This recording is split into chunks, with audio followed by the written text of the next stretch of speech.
Hi friends, welcome back to Sai Surya cooking channel. Today recipe వచ్చేసి మనం అంటే బాలింతలకి అదేనండి, డెలివరీ అవుతారు కదా వాళ్ళకి, తర్వాత దెబ్బలు ఏమైనా తగిలిన, గాయాలు ఏవైనా తగిలినప్పుడు మానడానికి, త్వరగా రికవరీ అవ్వడానికి ఈ కర్రీ అండి. జీలకర్రతో కర్రీ. జీలకర్ర దానికోసం అయితే ముందుగా కొద్దిగా జీలకర్ర అండి, అలాగే కొద్దిగా కరివేపాకు, కొన్ని వెల్లుల్లిపాయ పలుకులు, ఒక 2 ఎండుమిరపకాయలు, కొద్దిగా చిన్నదండి చింతపండు. అంటే ఉట్టిగా చేస్తే మరి చప్పగా ఉంటుందండి అది. ఈ మాత్రం చింతపండు చాలా చాక్లెట్ అంటే మన రూపాయి చాక్లెట్ ఉంటుంది కదా, ఆ సైజ్ అంతా చింతపండు కూడా వేసుకోవాలండి. అలా అయితే కొంచెం పులుపు అనేది యాడ్ అవుతుంది కదా. ఆ బాలింతలకి దెబ్బలు తగిలిన వాళ్ళకి పులుపు పెట్టొచ్చా అని అంటారు. లేదండి, ఈ మాత్రం వేయొచ్చు, ఎక్కువ వేయకూడదు.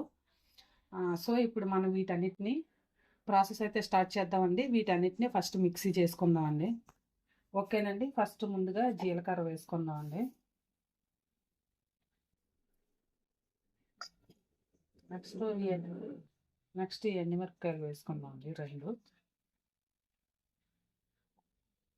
తుంచి వేసుకుందామండి. అలాగే ఈ చింతపండు కూడానండి, కొద్దిగా తీసుకున్నాం కదా, ఈ చింతపండును కూడా ఇందులో వేసుకొని వాటర్ వేసుకొని, అదే నీళ్లు పోసుకొని దీన్ని మిక్సీ పట్టుకుందామండి. ఓకేనండి, ఇందులో మనం కొద్దిగా నీళ్ళు పోసుకుందామండి. నీళ్ళతో పాటు కొద్దిగా ఉప్పు కూడా వేసుకుందామండి. కొద్దిగా సాల్ట్, రుచికి సరిపడినంత సాల్ట్. ఇప్పుడు దీన్ని మనం మిక్సీ పట్టుకుందామండి. మిక్సీ పట్టేసుకుందామండి. ఓకేనండి, మిక్సీ పట్టేసుకున్నాం కదా, ఇప్పుడు మనం స్టవ్ వెలిగించి స్టార్ట్ చేద్దామండి. ఓకేనండి, స్టవ్ వెలిగించి ఒక కళాయి పెట్టుకుందామండి. పెట్టుకున్న తర్వాత మనం యాక్చువల్గా దీనికైతే బాలింతలకి దెబ్బలు తగిలిన వాళ్ళకైతే నువ్వుల నూనె వాడితే మంచిదండి. అంటే మా సైడ్ నువ్వుల నూనె వాడతారు. ఇప్పుడు నేను ప్రజెంట్ అయితే మనం వంటల్లో వాడుకునే ఫ్రీడమ్ ఆయిల్ వేస్తున్నానండి. సో నువ్వుల నూనె అయితే మంచిదండి. నువ్వుల నూనెతోనే కొంచెం అప్పుడంటే కొంచెం పూర్వ రోజుల్లో నువ్వుల నూనె ఎక్కువ యూజ్ చేసేవారు కదండి. నువ్వుల నూనె ఎక్కువ వాడేవారు కదండి. మా అమ్మాలు కూడా, మేము డెలివరీ అయిన అదే నేను డెలివరీ అయిన టైంలో కూడా ఇలాగే కర్రీని ఇలాగే చేసి పెట్టేవారండి. అప్పుడంటే అది తినాలనిపించేది కాదు. నార్మల్గా ఉన్నప్పుడు చాలా ఇంట్రెస్ట్గా తినాలనిపిస్తుందండి. ఓకేనండి, ఆయిల్ హీట్ ఎక్కిందేమో చూద్దామండి. ఒక 2 నిమిషాలు ఆగుదాం. ఈ కర్రీ నార్మల్గా అంటే నార్మల్గా ఉన్న వాళ్ళు కూడా తినొచ్చండి. బాలింతలే గాయాలు అవి అయిన వాళ్ళే కాదు. సో మనం తినాలనుకున్నప్పుడు కొంచెం కారం ఎక్కువ వేసుకొని, మనమైతే ఉల్లిపాయలు కూడా వేసుకోవచ్చండి. మనమైతే ఆనియన్స్ కూడా వేసుకుంటే బాగుంటుంది కదా, కర్రీ కూడా చాలా టేస్ట్గా ఉంటుంది. బాలింతలకైతే ఉల్లిపాయలు అవి వేయకూడదండి. ఓకేనండి, ఆయిల్ హీట్ ఎక్కింది కదా, ఇప్పుడు మనం వెల్లుల్లిపాయ పలుకులు వేసుకుందాం.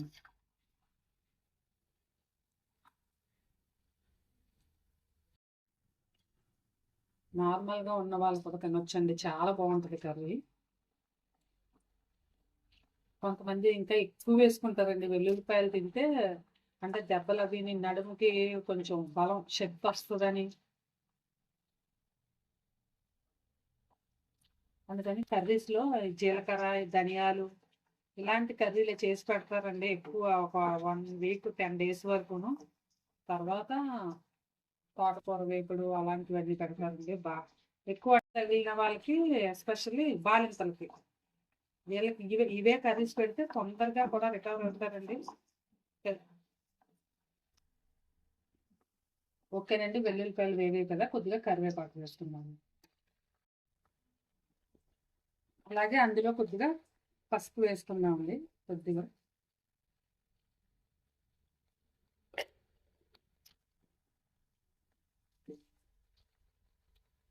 నెక్స్ట్ పసుపు కూడా కొంచెం వేగింది కదండి, ఇప్పుడు జీలకర్ర ముక్క వేసుకుంటాం.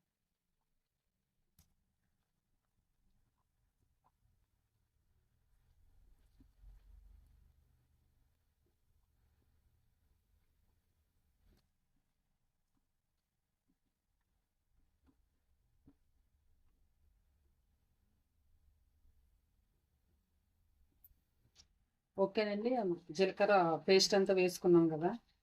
చెప్పాను కదా, డెలివరీ అయిన తర్వాత నడుము కూడా కొంచెం వీక్ అయిపోద్ది కదండి.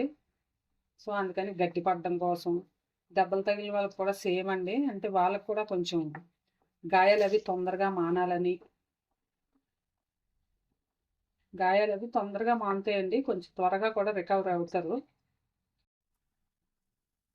త్వరగా కూడా ఆరోగ్యంగా ఉండడం కోసం ఈ కర్రీని చేసి పెట్టేవారండి. చాలా బాగుంటుందండి, మీరు కూడా ట్రై చేయండి. ఓకేనండి. దీన్ని ఇలాగా ఒక 5 నిమిషాల పాటు బాగా వేగనివ్వాలండి. చెప్పాను కదండి, నార్మల్గా ఉన్న వాళ్ళు కూడా తినొచ్చు.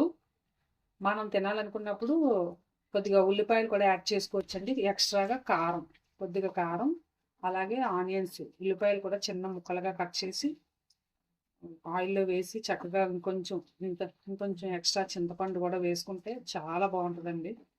కారం కూడా వేసి చేసుకుంటే. ఓకేనండి. దీన్ని ఒక 5 నిమిషాల పాటు బాగా పచ్చివాసన అంతా పోయేలాగా వేగాలండి. కాసేపు మూత పెట్టుకుందాం అండి.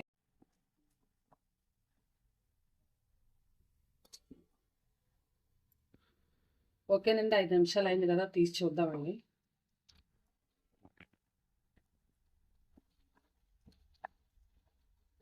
బాగా వేగింది కదండి. ఇందాక మనం చాలా తక్కువ వేసుకున్నాం కదా, కొద్దిగా ఉప్పు వేసుకుందాం అండి. సరిపోదు అది చూసి, మనకి కర్రీకి ఎంత సరిపోతుందో అంత.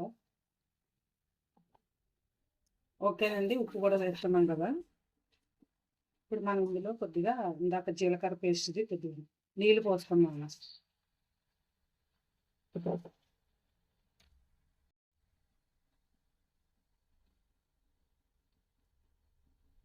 దీన్ని ఇంకొక 10 నిమిషాల పాటు ఉడికించాలండి. అలా అయితేనే మనకి కర్రీ కూడా చాలా టేస్ట్గా ఉంటుంది. ఓకేనండి. ఇంకొక 10 నిమిషాలు మూత పెట్టుకున్నాం. ఓకేనండి. 10 నిమిషాలు అయింది కదా, చూద్దామండి. ఓకేనండి. చూసారు, ఆయిల్ అంతా కూడా పైకి తేరుకుంది కదా. సో కర్రీ రెడీ అయిపోయిందండి. మనం దీన్ని స్టవ్ ఆఫ్ చేసుకొని ఒక సర్వింగ్ బౌల్లోకి తీసుకోవడమేనండి. ఓకేనండి.